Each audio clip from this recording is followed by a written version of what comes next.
following Jesus and love Him with your whole heart, your whole mind, all your strength, all your ability, all your power, everything that is in you. Amen. Thank you, Pastor Lenny. I appreciate that. Amen. Really, I do.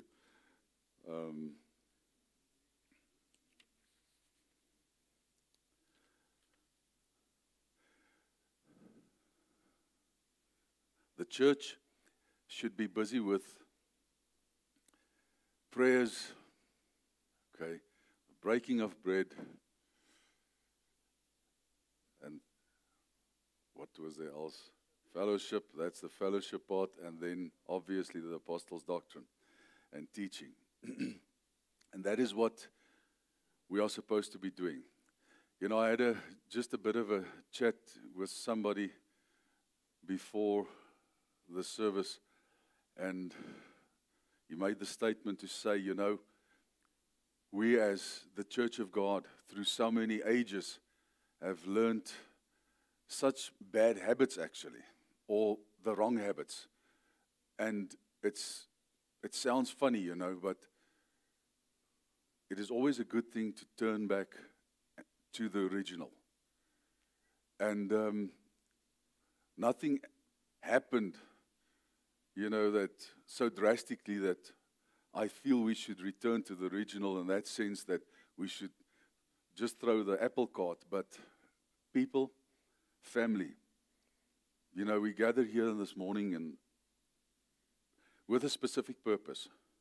And that purpose is exactly what we have said now, to pray together, you know, to fellowship with one another, okay, in the Lord and, you know, with one another when we drink coffee and when we have a chat and so on, praying together. We share in communion. And that is who we are. That is what we do. That is what it is to follow Christ, okay, as the body of Christ, to be part of His church. And I just want to make this statement, and I'm going to shoot from the hip and say just this one thing. A Christian is supposed to be a powerhouse. A Christian is supposed to be far beyond, far stronger, far more hopeful, far more joyous than any person on this planet. A Christian is supposed to set the example of what it is to live a life of righteous values. That is what a Christian, a follower of Jesus Christ, is supposed to be, represent. You know, and that is what you're supposed to see. And that is what people are supposed to see. When they look at us, when we walk outside this building, when we, in our workplace or whatever, they must be provoked to jealousy, to say in their hearts, that is what I want. I want to be like that. I want what you have. Where did you get it and what is it? That is how we should look. That is how we should walk. That is how we should present ourselves. And it should be a natural way. It shouldn't be an act. It shouldn't be acting out something or trying to be something which you're not. It should be natural. But why isn't it that way? Why isn't it that way? Can I tell you why? Because the Christian of today has got nothing to give. Yeah, Selah.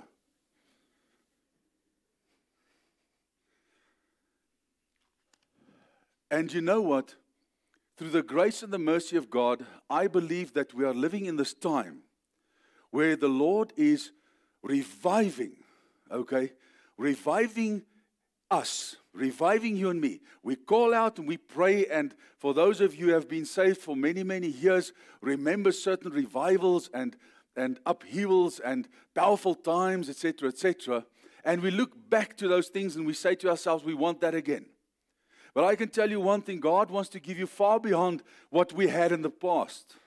But the only way that He can do it, and what I've seen the past couple of years, the strategy of the Holy Spirit, is to take each and every individual that was hiding behind the church, that was hiding behind spirituality, that was hiding behind some of the things that we do and are used to, like music, for instance.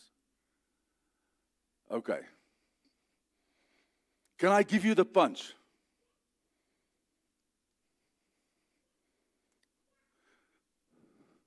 Do you think this morning, when we started, when I asked and I said, thank the Lord, praise His name. He was praised and He was thanked. And relative to who He is, the Almighty King of Kings, the one who hung up the stars and the moon and the sun onto nothing. It's just there. The one who gives us life, the one who looks after us every day, the one who supplies in every need. If He had to withdraw from this planet in this second, darkness would fill this earth. The wicked would run into this place, okay, and create havoc. There would be chaos on planet Earth. All over the show, if God had to withdraw His grace, if God had to withdraw. But we are so used to, because the Creator sustains, the Creator loves, and the Creator is gracious. And that is why we can still love, have our being here in freedom, seeking and following Him. If He had to withdraw, it'll be a state of total disarray. Total. And we could see that when Christ died, when that is what happened, when God just turned His face, He just turned His face from the planet. He didn't even withdraw. Darkness struck the place. Okay. There was earthquakes that took place. Funny things happened. Dead people jumped out of graves. Okay? And darkness was over the earth for that moment when He died. When He just turned His face from mankind. I want to say to you today, if you have nothing to say to the Almighty God about who He is, how good He is for you, or thanking Him, shame on you. Shame on you. How can we not but glorify Him? How can we not but lift His name on high? How can we not but shout out the power and the praise and the glory that He deserves? How can we not? He saved you from eternal damnation. He sustains you every day. His grace is upon you where you work. You have a job, you have food, you have something over your head, you have a family, you have children, you have health. And He promises and says, I will never leave you. I will never forsake you. And He says, the only thing that you must do is just believe me. That's all I want from you is believe me. And you know what?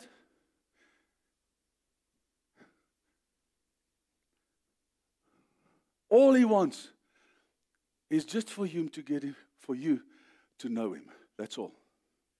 Do you know that the Word of God was not given for God? It was not given for God. It was given for you and for me. For our good. Every single scripture, every single promise. Do you think God needs your worship? Do you think He needs your praise? Do you think He will be greater and better and more holy the more we worship Him, the more we praise Him? No. He's the all-existent one. Okay? He's the one that existed before time and after time. He is the beginning and the end. He alone is the bright and morning star. He is the light of this world. He's the Almighty King of Kings. There has never been and there shall never be a king like Him again. He reigns on high. He is high and lifted up. And His glory and power fills this earth. He creates life every day when you walk out and you see a tree growing, when you see the leaves. It is Him. It is not man. It is not Mother Nature. It is God, the great I Am. When you see the beauty of nature, when you see a child born, it is Him that gives the breath of life. He is life. He is the breath of life. Okay. Yes, Pastor. What's happening to you today? Well, maybe it's going to my head. I want to show you something this morning about glorifying God and praising His name. And what does that mean? What is that? Well, this morning you're going to find out. You're going to find out. We can sit in this place week in, week out, and not know God. Okay. God is a giver. He's not a taker. You must get it into your heads right now. God needs nothing from you. Absolutely nothing from you. The reason why we need to worship God. You need to praise God. For you, not for Him. For you. But you know why? Because when I praise God, I praise Him out of knowledge of who He is. And when I praise Him out of the knowledge of who I know He is for me, I make declarations and I speak exactly His will. And what happens is He acknowledges, you know me because you know that I am the one who makes a way, because you just declared it. You just said it. You just praised me with that word stating, knowing that I am the one who makes a way. I am the way. So if you know God as the way, He will be your way, and He will make your way, and He will manifest a way for you. But if you do not know God as the way, there will be no way for you. There will be no way or possibility or breakthrough manifest for you, because you don't declare He is the God of breakthrough. He knows He is. You need to know that He is.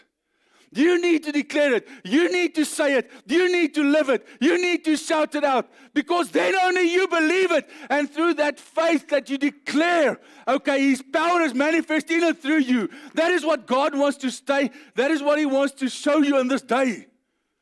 In this time that you are living in. That is why I'm getting excited, all fired up because of that. Because God is calling out. He's crying out, open your ears, open your hearts, open your minds to hear what I'm saying to you in this day, for it is your and for your good only. God does not need you. Listen to me. He could wipe this planet and go on and create a new one. Start all over again. Time does not exist, okay, in God's sphere. But through His mercy and His grace, He placed you on this earth, okay, and He sent His Son and He sent His Word to help you to overcome in this world, to help you to stand in this world. And everything, like I said, that was given by God is not given for Him. It was given for you so that you could overcome. And this message this morning is given to you so that you could live a life of victory, so that you could live a life of rest, so that you could overcome. Not just declare and not just quote scriptures, but be the scripture, live the scripture, manifest the scripture, be a manifestation of Christ Jesus on this planet. The way He intended it to be.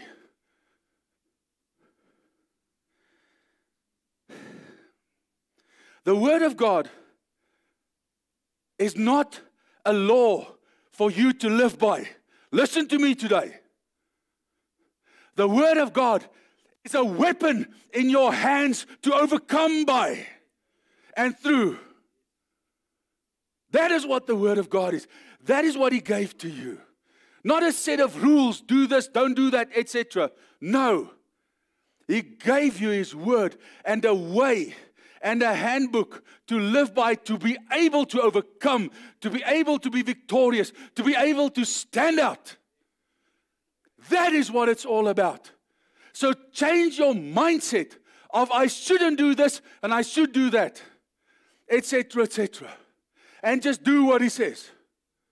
That is it. That is what it is. This morning we're looking at the prayer of praise. The Bible in the Old Testament, not Old Testament, the New Testament, Acts, they call it many a times, they were ministering unto the Lord. Ministering unto the Lord. Ministering unto the Lord. And we're going to look at the power this morning of praise. Now, when I say praise to you, if I would say worship to you, the first thing you think is a band in front, and you think we sing a couple of fast songs, and that is praise. And then we sing a couple of slow songs, very dedicated, and that is worship. Big mistake. Big mistake. Worship is submitting your will to God. Okay? And making Him far greater than what you feel and who you are. Giving Him glory. You can give glory through so many things. You can give glory through obedience. You can give glory to God, by testifying. You can give glory to God. Your worship can be given in finances. Your worship could be given in your time. Okay? So our whole mindset around what we need to teach on this morning, specifically on praise, need to change. So praise is not singing fast songs, gospel songs. Praising the Lord is opening your mouth, Uncle Charlie. Opening your mouth. Not sitting hier toe mond nie. Ek wil jou nie weer so sien nie. Hoor jy? Ek's ernstig. Jy mag miskien 82 wees, maar ek sê vir jou vandag in die naam van die Here, jy gaan jou mond oopmaak. Okay? And the rest of you as well. You cannot call yourself a Christian if you don't know who God is. And you cannot even speak of His goodness and of His wondrous deeds and what He has done and what He is going to do for you. Because if you do not know what He has done, you cannot know what He can do and will do for you. It's as easy as that.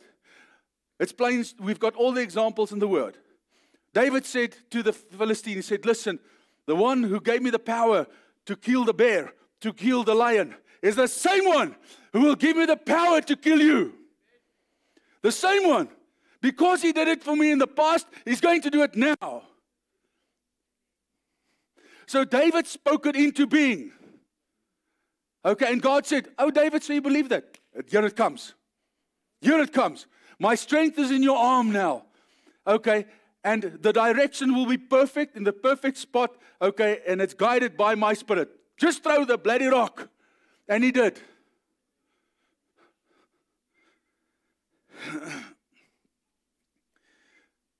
I just want to repeat one thing, very important again. We need to have faith in God the Father, God the Son, and God the Holy Spirit. Without faith, it's impossible to please Him. Not wiki-wacky, spook awesome, airy-fairy, whatever faith. As in, I feel and I think and I focus. No. Taking the promises of God, believing Him. Standing unwavering, dying for it. That is what is true faith. Not believing for your stuff, believing Him. Forget your stuff. Okay? Whenever you have an issue, whenever you have a hassle, go to Him and say, Lord, you are the God of breakthrough. Forget the stuff. I believe you, Lord. I seek you, my God. When I seek your face, when I just come into your presence, breakthrough surrounds me. Victory is mine. That is why I said, the battle is the Lord's. Okay? The victory is ours through Christ Jesus. But we need to believe Him. You have to trust Him. You have to stand unwavering in who He is, not what He can do for you. It's not about what He can do for you. It's about who He is. And if you focus on who He is, and the rest will just follow.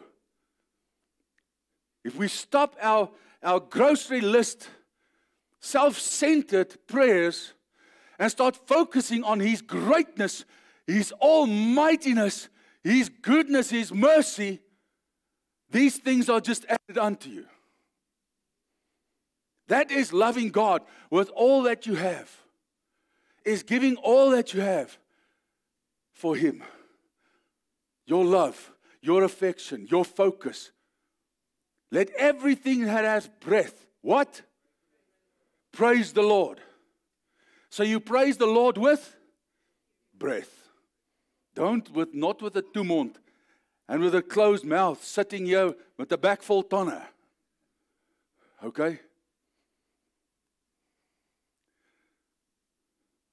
This roof is supposed to lift with 10 people praising God, singing of His glory, exalting Him, shouting out, Lord, you are the Almighty. You are the King of Kings. You alone are my King. You are my safe refuge. I run into you and I am safe. Just the words that I spoke here now, I run into and I'm safe. Those scriptures, those verses, the declaration that I make, God hears it. He says, oh, Andre, you say that I am your refuge. Yes, my son. Now I will cover you under my wing. I will protect you. I will be with you. I will walk with you. Did I ask God for protection? No. I just declared He is my protector. I did not ask, protect me, Lord. I declared He is my protector. That is faith. Asking in that way is actually not faith believing. That is what God wants to show us. That is what He wants to show you and me. And I am shouting today, yes. And I'll keep on shouting till your ears open. Till they're open. I want to take you to a beautiful part of Scripture, Acts 16, where there was two men, Paul and Silas, and they were preaching the Word of God. And here, this young lady, she was actually a fortune teller, and she was walking behind for 3 days, calling out, you know, these are men sent by the Most High God. Okay, and she was actually speaking the truth, but by the wrong spirit, with the wrong motives. Okay, so you must know there can be wrong spirits with wrong motives, you know, tingling your ears. And you have to discern, is that from God or not? Because they will speak the truth, but it will not be God's truth. And at one stage, Paul was tired of this and he discerned, but this is not the Spirit of God. This is a demonic spirit of divination.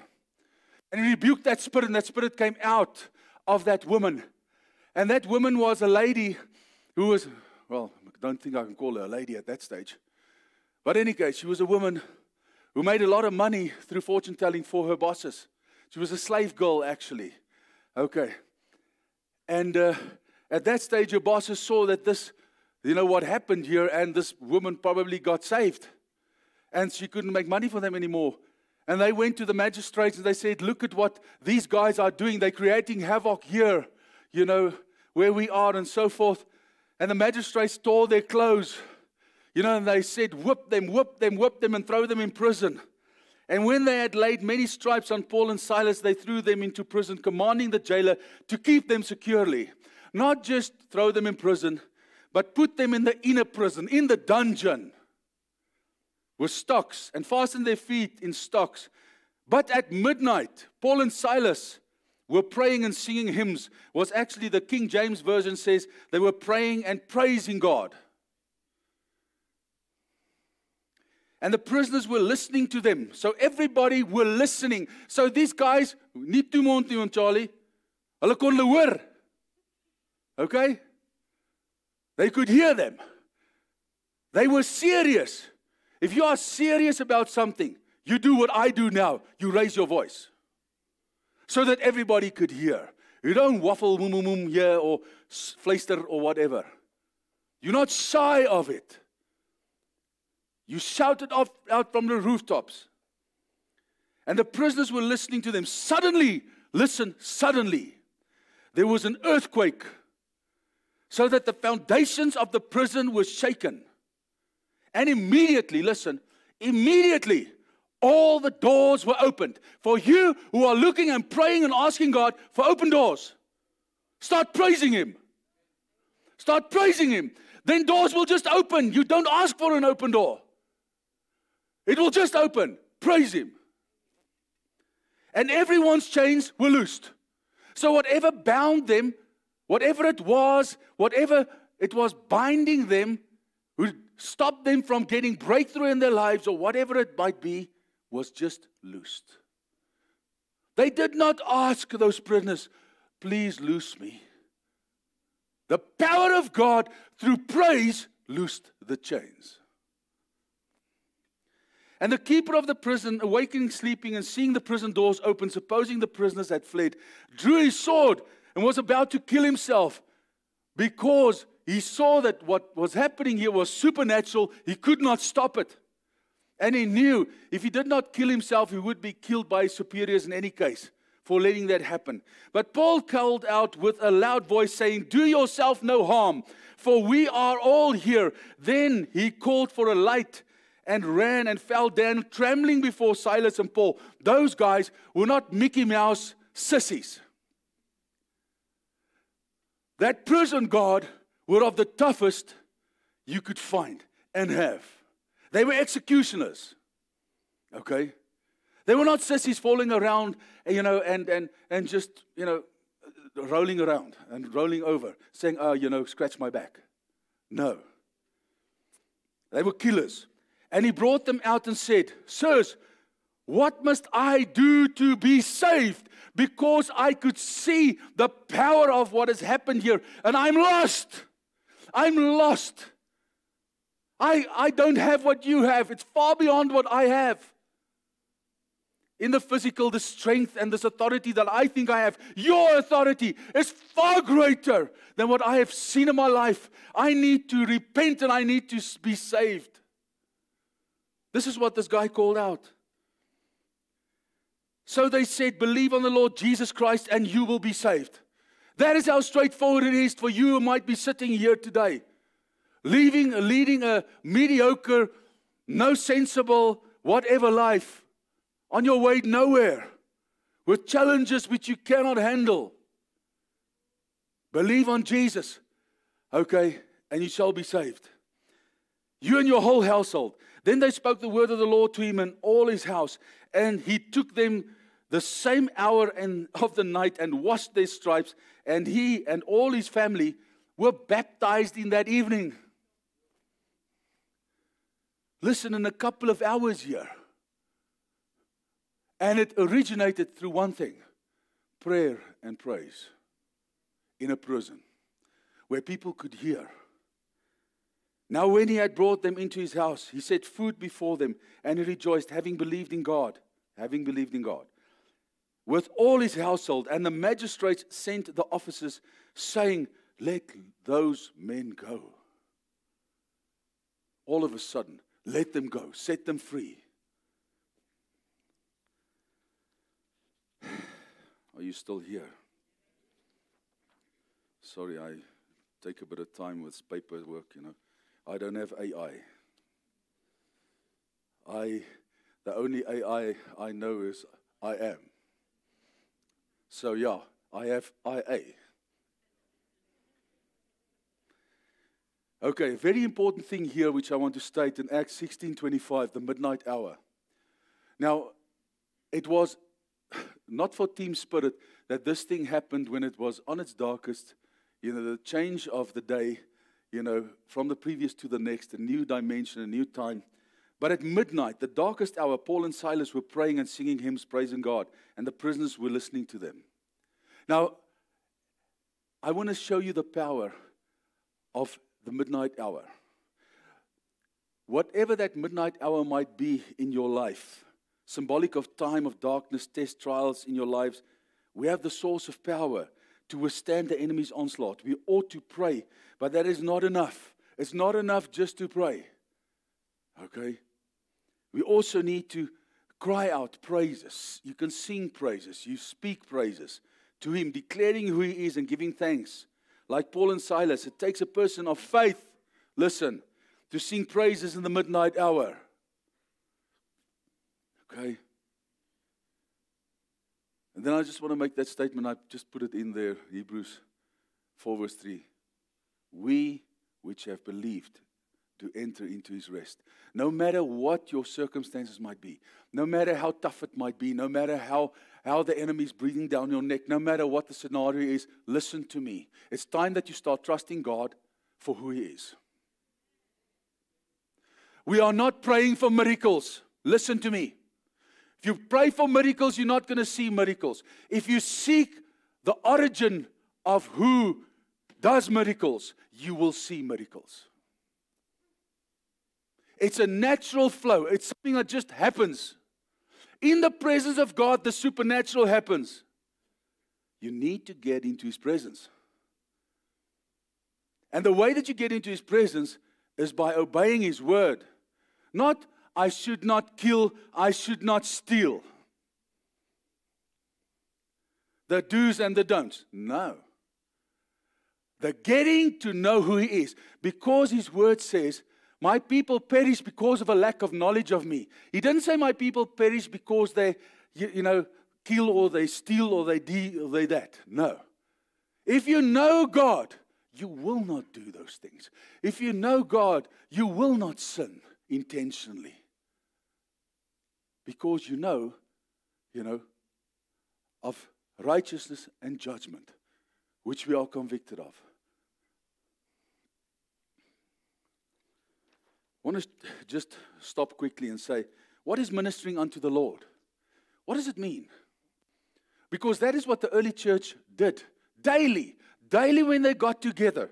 Daily. And on their own. They called it a nice word, ministering unto God. What it actually just meant was, listen, they were telling God, we know who you are, Lord. You are almighty. You are the giver of all good gifts. Now listen to me carefully. By declaring He's the giver of all good gifts, He says, oh, so you know that I'm the giver of all good gifts. Here's a couple of gifts for you. Are you catching where we're going to? Okay. It's a child believing his father, knowing that when he is in the presence of his father, he is safe. Knowing my children never ever asked me, Daddy, please give us food tonight. They never asked me, Daddy, you know what? Will you please give me clothes? They never asked me for these things. In actual fact, when I looked at my children, when I look at my children, when I see there is a need, I don't wait for them to come to me.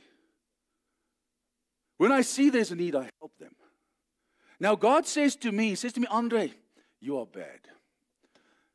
Okay? He says, you are a human being. And you who are bad know to give good things to your children. And He says to me, how much more? I that am the good, the pinnacle of all good, how much more do you think I will give unto you if you are bad and you think that way of your children? But do you believe when I say to you, this is the God that we serve? Because if you do not believe that He is the one that when He says in His word, in Matthew 6, when He says, listen, your Father knows your needs long before you ask Him. Okay? We should not even actually get to a place where we ask, Lord, supply my need or help me here. We should be and live in a place of, Lord, you are my supplier. I declare it and I thank you for supplying to me. Not, Lord, this or that or whatever. The focus is not you. The focus is Him and what He is and what He can do and His promises. The focus is not you. It's not about you. But man is so selfish in himself, okay, that it's all about himself. Even the best Christian on this planet is all about himself.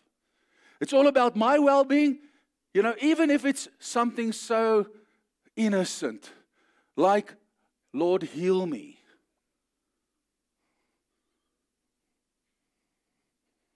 It's selfish to ask God to heal you. Oh, where's the religious spirits now? Why do you want to be healed? You are healed. Do you know that? If you are saved, you are healed. you're actually supposed to believe that what Jesus did on the cross 2,000 years healed me already. And all I'm supposed to do is just declare healing and say, Lord, thank you for being my healer. Not heal me here and heal me there and whatever. Do you see what I'm saying about the church? Okay? Do you see what I'm saying about our whole way of thinking? We are not touching God's heart, okay, by being children who all the time, the whole day, just come with our issues and problems to Him. Because 90% of our issues and problems are self-centered, selfish, and lustful. Because it is not about what God has and His destiny and purpose for your life. He's, after all, the one who created you. You belong to Him. He has the right to decide. And He has the right and He has the better plan for you because He made you. He knows your innermost being. He formed you. Okay? So He knows who you are and what you can and what you can't. You don't know that. That's why He gave His Spirit to lead you into all truth.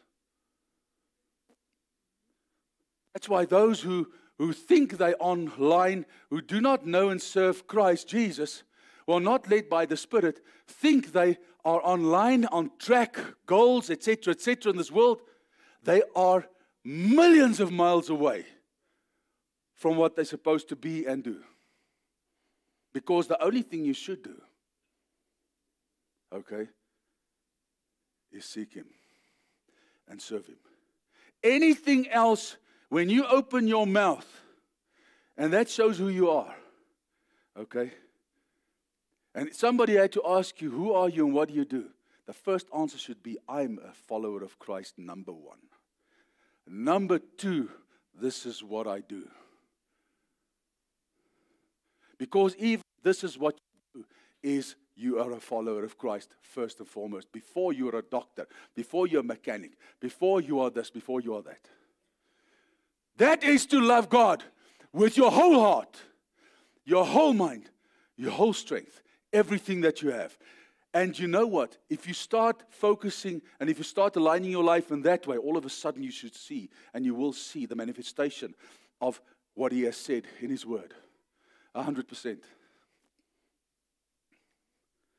It's not about you. Deliverance came through praise.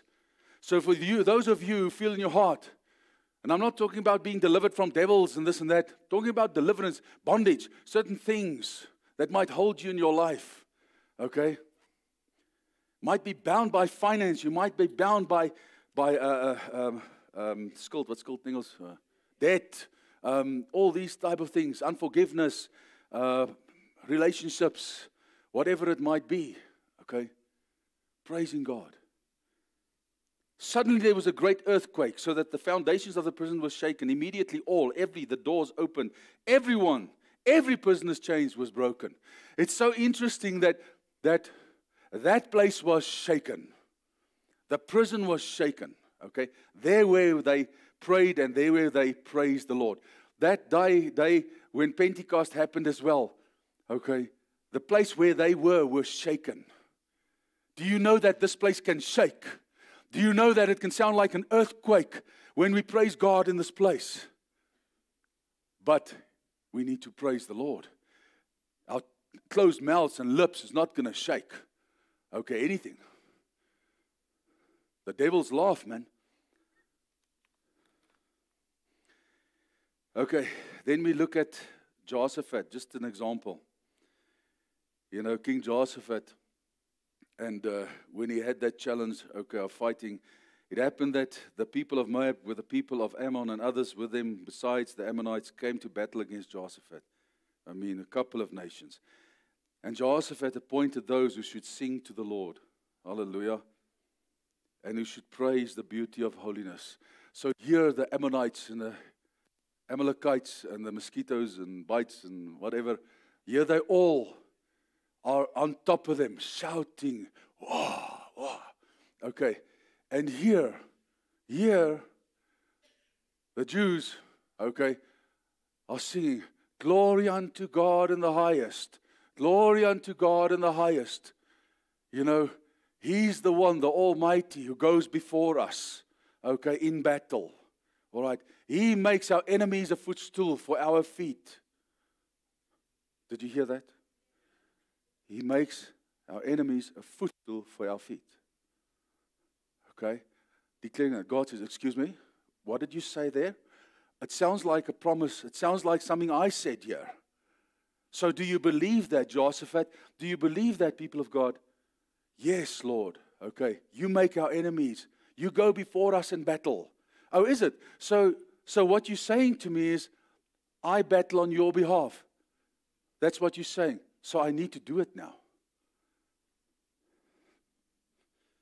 And what happened? And they say here, and they are singing of mercy. His mercy endures forever. These guys are busy with vengeance. They are busy with hate. And we are singing on this side, and they're hearing it. You know, your mercy endures forever. And they say, ha, ha, ha, ha, ha. You know, mercy, come on, there's no mercy with us. Only God has mercy, and that's so true. Man doesn't have mercy. You must know that, okay? Okay, God has mercy. Okay. So next time you get caught for speeding, okay, don't even ask them for mercy. They don't have it. Ask me. You just pay the fine. Now when they began to sing and to praise, the Lord set ambushes against the people of Ammon. Who set the ambushes? Moab and Mount Seir, who had come against Judah, and they were defeated. Exactly, Paul and Silas and Jehoshaphat, but also those close by got delivered from bondage through the atmosphere of prayer and of praise. Now, can I tell you, that is what this morning I tried to do. That is what I've been trying to do and create here from 8 o'clock in the mornings for the past 5 years. Was trying to create an atmosphere of prayer and worship and praise. Okay? And it's still not happening. Why am I doing it? To feel religious? No.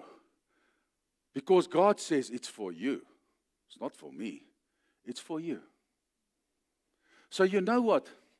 Why don't you take that anxiety, the time that you spend on your anxious thoughts, the time that you spend on speaking and telling people how bad your circumstances are, you know, or repeating your problems to yourself.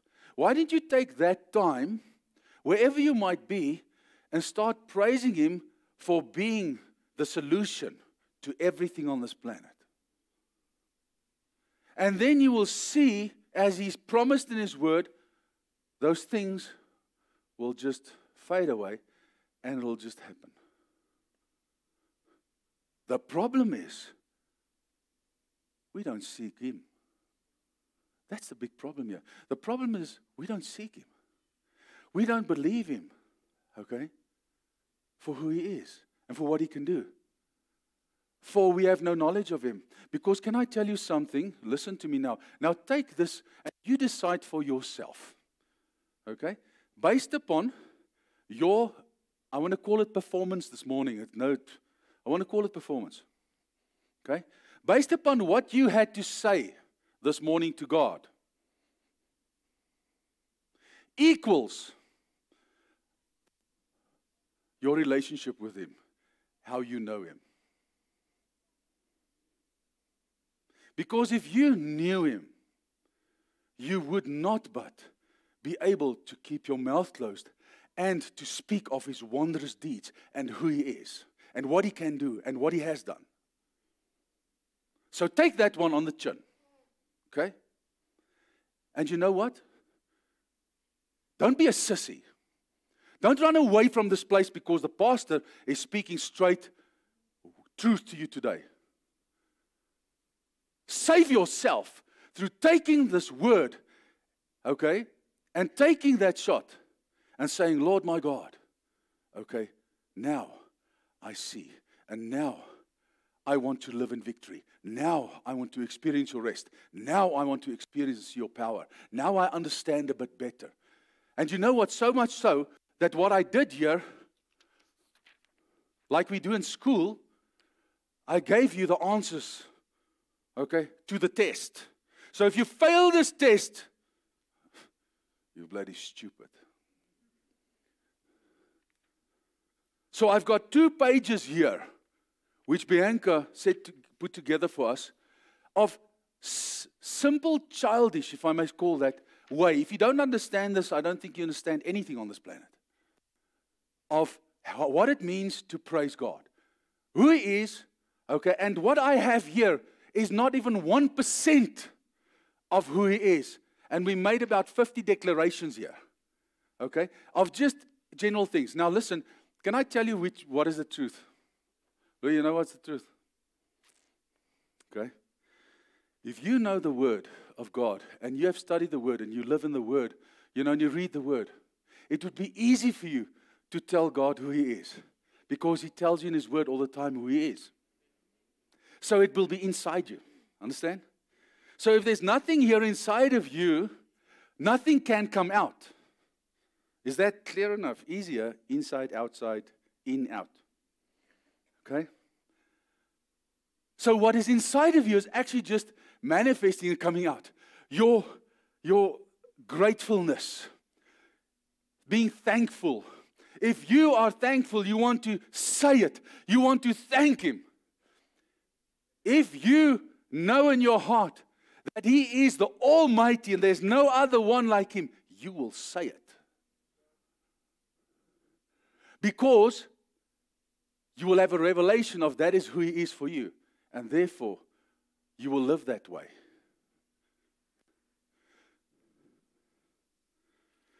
Children of God who are struck down, okay, and always in a pit, don't know God. They need to get to know Jesus. Because if you know Jesus, you know that through the cross, He conquered everything. He conquered this world. And you have only one scenario, okay? This world. And its ways to stand against, to overcome. And He said very clearly, I've overcome this world.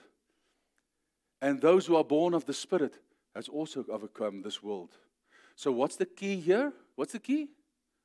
Born in the Spirit, no? Then you overcome the world. Okay, living in the Spirit, walking in the Spirit, overcoming the world. Okay? So the principles of God's Word. Are you still here or am I boring you? Okay. Just want to say this. Praise ignites salvation. So, if you need to be saved, I'm not talking about saving from eternal damnation, you. Talking about if you need salvation in your finances, if you need salvation in your family, with your children that's running stray, with your husband or your wife that is drinking or whatever, or taking drugs or whatever. It's time that you start praising God. That you start telling Him He is the God who breaks the chains. Okay? That you start declaring it. Okay? And you thank Him that He has broken the chains. That He has done that. Because He says, when you come to me, don't be like these people or these guys standing on the corners of the streets, repeating one prayer 50 times as if they are not heard the first time.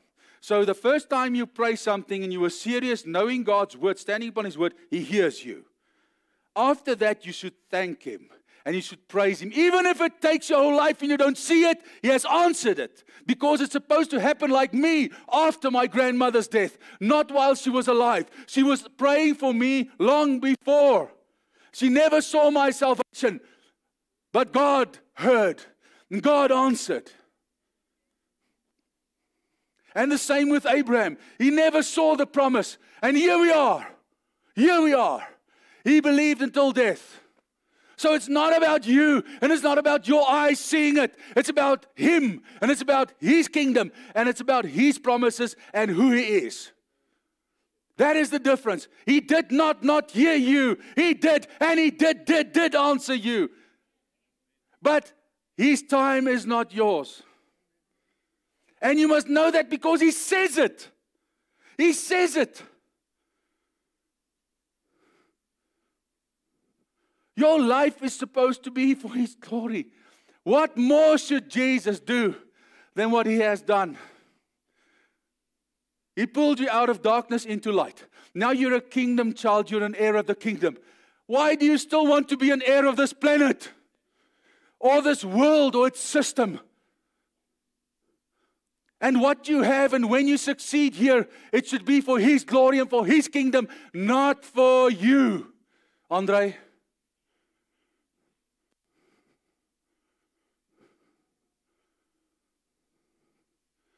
He's not supposed to get 10%.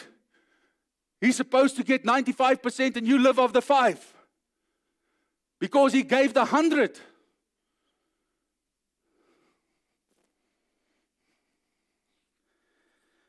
Okay, so it ignites salvation. You should have a lifestyle. People, can I tell you something? You know, I guarantee today, based upon God's word, I can guarantee today.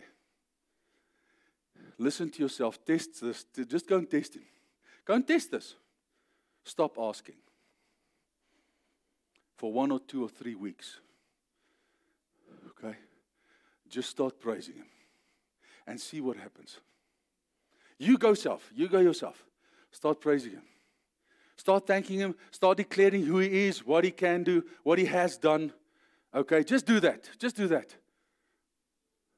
You'll be in a better spot than whining the whole day. Okay?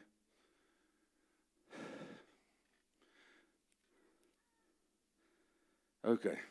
Now it came to pass in Luke 24, while He blessed them, that He was parted from them and carried them was carried up into heaven. And they worshipped Him and returned to Jerusalem with great joy and were continually in the temple praising and blessing God. Listen, praising and blessing God. We bless God by glorifying Him, by praising Him, by telling Him, who He is. Not for Him. God does not need that. God has, like I said, He does not have this aura, this air. Here I come. No. Our God is the one, okay, who was trampled upon, who allowed Himself, okay, to be trampled upon, to be spat on, to be cursed. That's the one. He does not need. He knows who He is. He has no identity crisis, believe me. We have. Because we find our identity in Him. And only in Him. And we know your identity is revealed. Listen, you are revealed as a cast out or a cast away or illegal. Okay? If you don't know Him.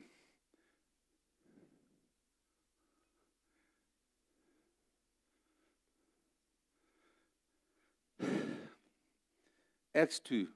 So continuing daily with one accord in the temple, breaking bread from house to house, those who were saved, okay, ate their food in gladness, simplicity of heart, praising God. Daily, continually, praise took place. It was part of Christians' lives that they were praising God. And by praising Him, they did not say they were asking all the time, coming to God as a crutch for help all the time. No, what they were doing is they were believing by attaching themselves to God that enemies would just flee. They believed that there would just be provision. Okay, just walk with Him. They believed that breakthrough would just be there.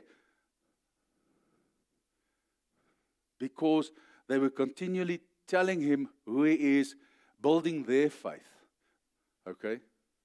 And He responded upon their knowledge of Him, because that is His way, that pleases Him.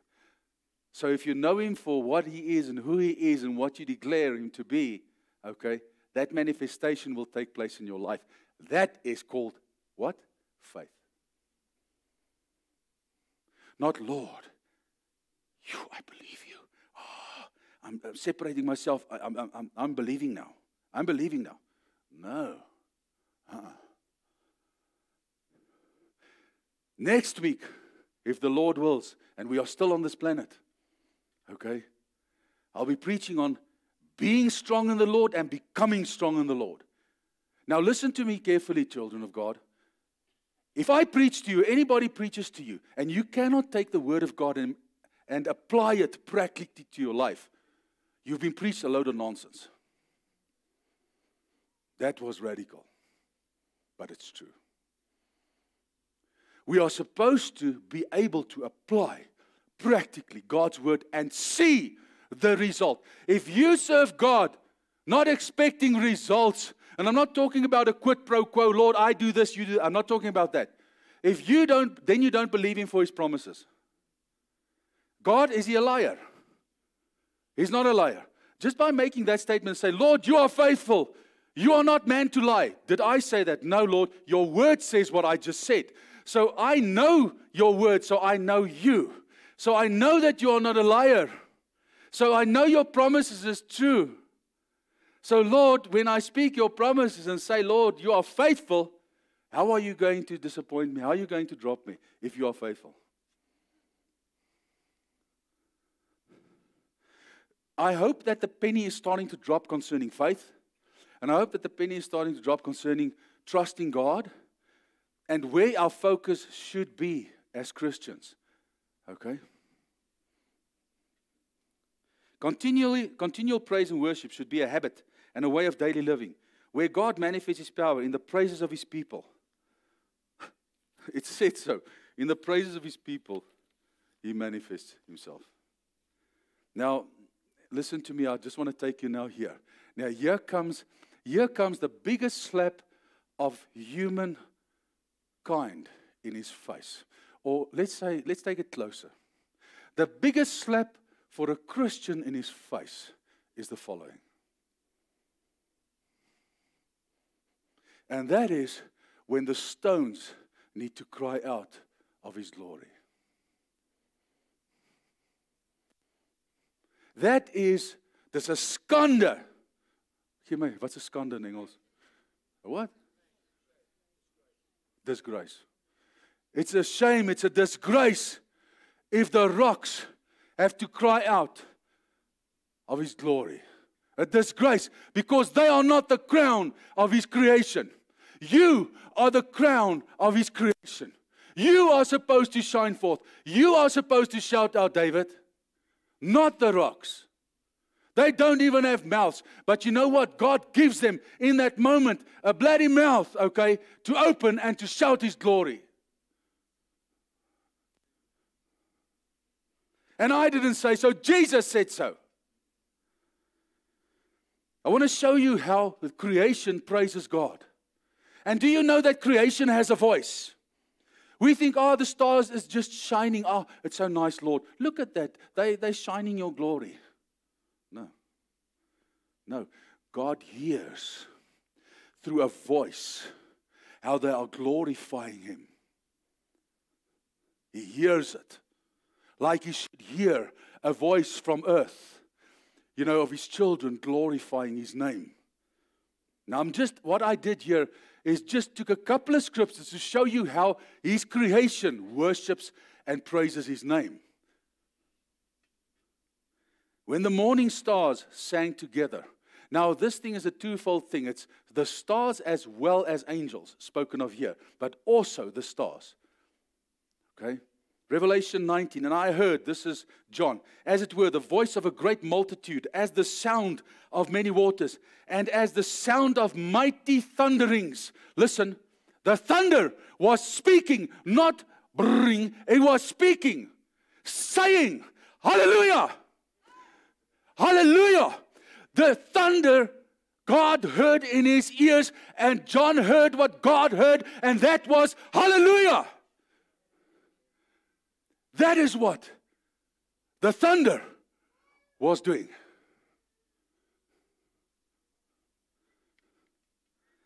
Psalm 19, the heavens declare. That word declare means to show and speak forth.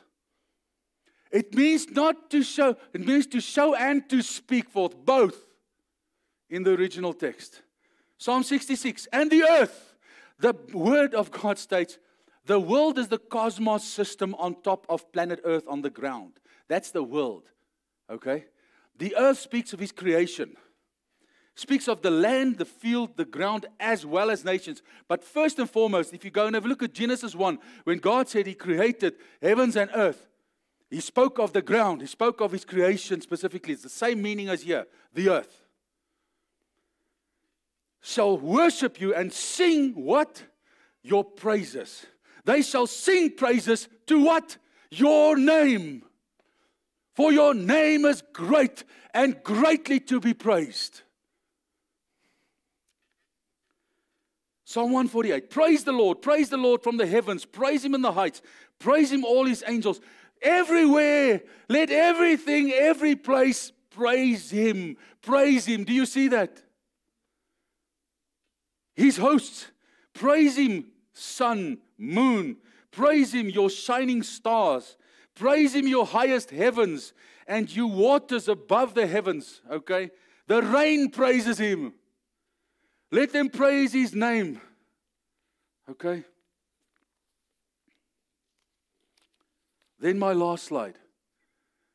Don't let the stones cry out. It's a slap in your face. Philippians 4 verse 4. Now listen, you must never look at the scripture ever again in a different way. The Bible says, rejoice in the Lord always. Listen, did He say here, did He give any time except always? Always means always. Do you understand that? Again I say, not once, twice. So He emphasizes it. The Holy Spirit is emphasizing the fact that we must rejoice in the Lord. He emphasizes, He says, again I say, rejoice in the Lord. Why?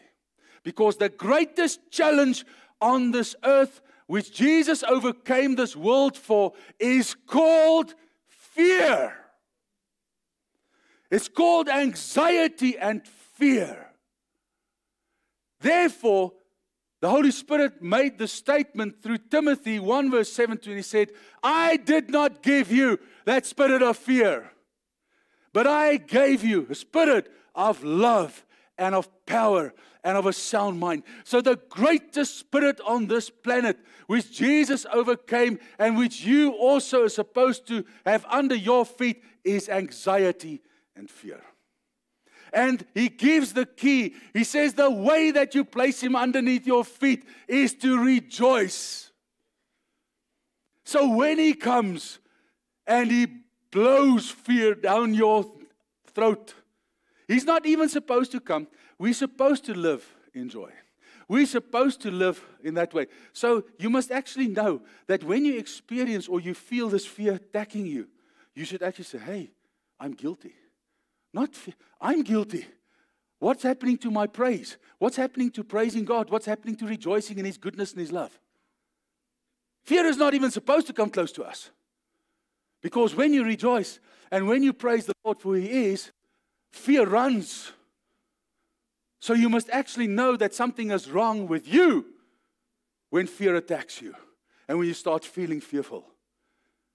Do you understand what I'm trying to say, people? Constantly, all day, whole day, every day, 24/7, 365 a year, praise Him. Praise Him. Praise Him, and you will lead a life of victory. A victorious life. Okay? And you will be filled with joy and with peace and the rest that Apostle Henny has also been teaching for years and years and years in this place. Entering His rest. Now here's a powerful key. Practical. So it's your own fault. You must ask yourself, when last did I praise the Lord? We're supposed to praise Him every day. You're supposed to praise Him wherever you are. If you have eyes to see and you drive around and you just see and look around, you're supposed to praise Him in your car. You're supposed to praise Him for having a job when you work there. You're supposed to praise Him for going before you, helping you in your work, giving you the wisdom to do that. You're supposed to praise Him for your family when you see them. You're supposed to praise Him tonight for the fact that you can eat something. You're supposed to praise Him. Okay. Now, the most beautiful is this. Luke 19. Then as He was now drawing near, Jesus, the descent of the Mount of Olives, the whole multitude of the disciples began to rejoice and praise God with a loud voice. Okay. What? Excuse me, Charlie, What did they say there? Loud voice, no. Okay. For all the mighty works, listen, for all his mighty works, they had seen.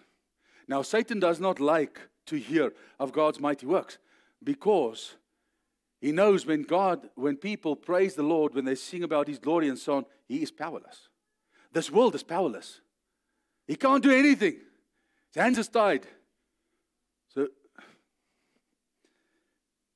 And they were saying, blessed is the King who comes in the name of the Lord. Peace in heaven and glory in the highest.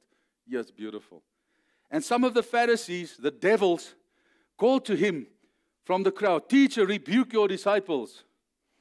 But he answered and said to them, I tell you, if these people should keep silent, listen, the stones would when? Immediately what? That word cry in the original text means to scream, to call aloud.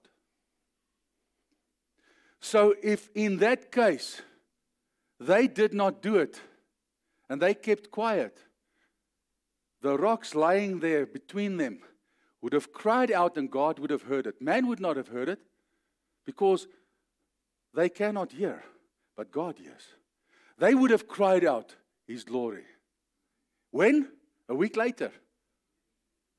So if you do not cry out God's glory, okay, when you walk past any rock again, think twice. And this is serious, eh? And you know the problem with where we live. If I look around us, it's just rocks. It's koppies and mountains. So you are in the middle of this. So don't allow the rocks to cry out of his glory, okay? You should cry out of his glory. You should give him glory and praise him. For him, for you. That is the whole point. That is the whole point of what I'm trying to say this morning, is that we think we do God a favor when we worship, we glorify him, when we are obedient, okay? Brother, I love you. You preach with me, man. I just thank you. You know, your face shines. And it encourages me as well. You must know that, okay? Thank you. And you know what? God, like I say, did not. That is the point.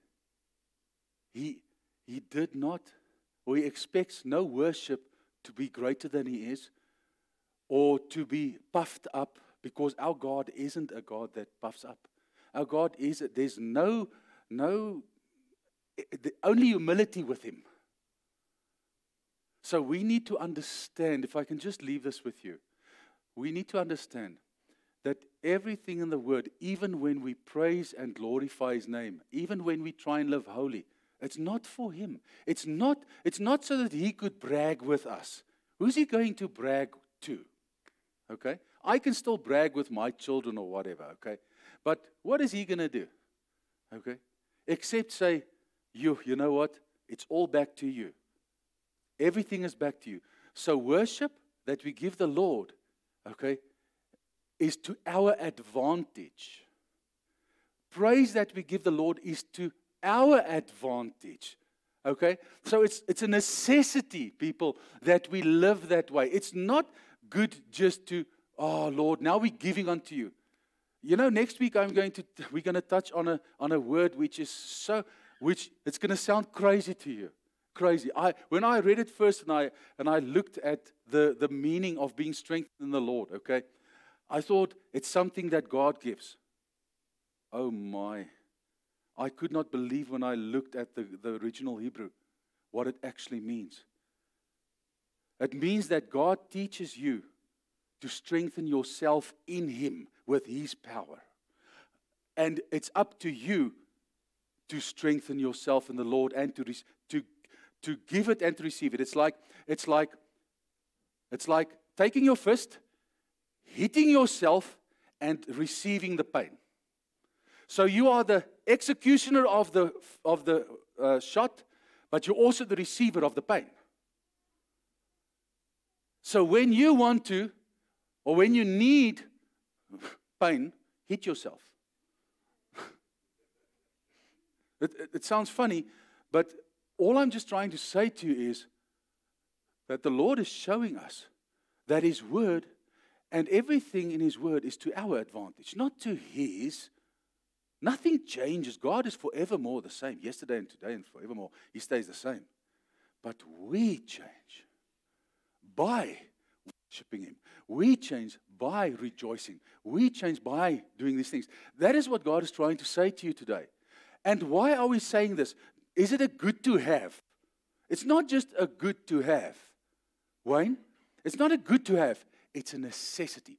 Because if you do not, the opposite is true. If you do not rejoice in the Lord, if you do not do these things, you'll be overcome by this world and anxiety and fear. That's the flip of the coin. So do you understand why I say a Christian should be a powerhouse? When you walk into any circumstance, any situation, there should be, and there's no better word than to say this, and I mean it not in a worldly manner. There should be a presence or an air around you that devil's number one, just keep quiet. Okay? People sort of just realize the authority. Okay? And there should be actually a bit of not a fear, but what do you call it? A reverence. You know, just of your presence being there. You know why? Because He is manifesting through you. He can only manifest through you what you know of Him. Do you hear that? He can only manifest through you the knowledge that you have of Him. So if your knowledge, is this little, you can only give what you have. So it is your responsibility. And like I say today, I've never realized in my life, to be honest with you today, the importance of living a life and an intentional life of joy, living an intentional life of praise. Intent, with intent. We come to ourselves and we place focus on prayer. And even our definition of prayer is so far out. Do you know what prayer is? It's communicating with God. Okay? But we see prayer as the spiritual thing which is so sacred, which we go and do only someplace we lock ourselves up. And we feel very spiritual. And we feel very holy. It's not a godly feeling, actually. It's a fleshly feeling. It's from the flesh.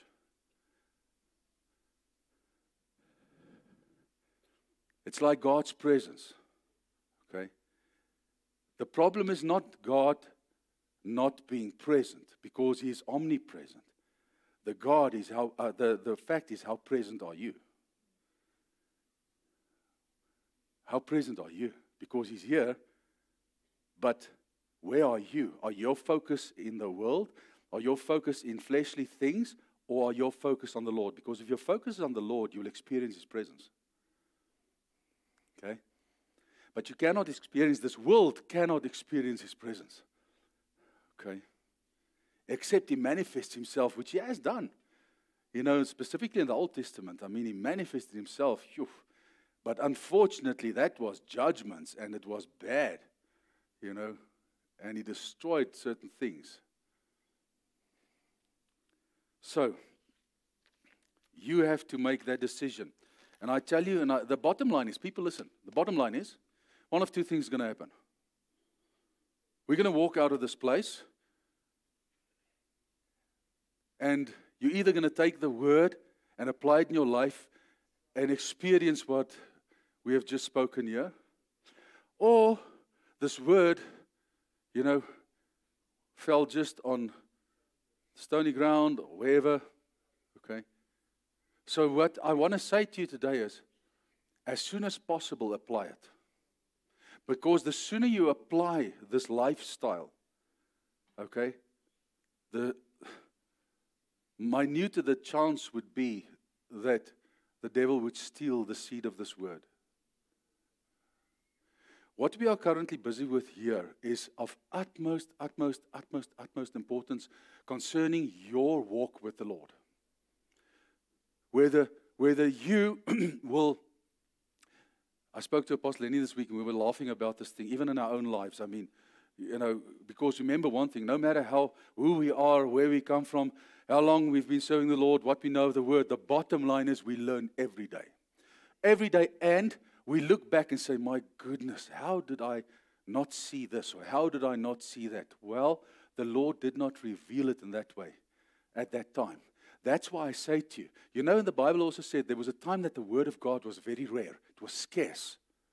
And I want to say to you, I experience people, listen to me carefully. I experience currently, it's a season where the Word of God is, where the Lord is revealing Himself in a beautiful way to us. And we cannot miss this moment. We cannot miss it. We have to grab a hold of it with everything that we have, because there's a reason why the Lord is doing it. God does everything with a reason. We're going to need it. You're going to need to stand on what God is teaching us now. You're going to need it.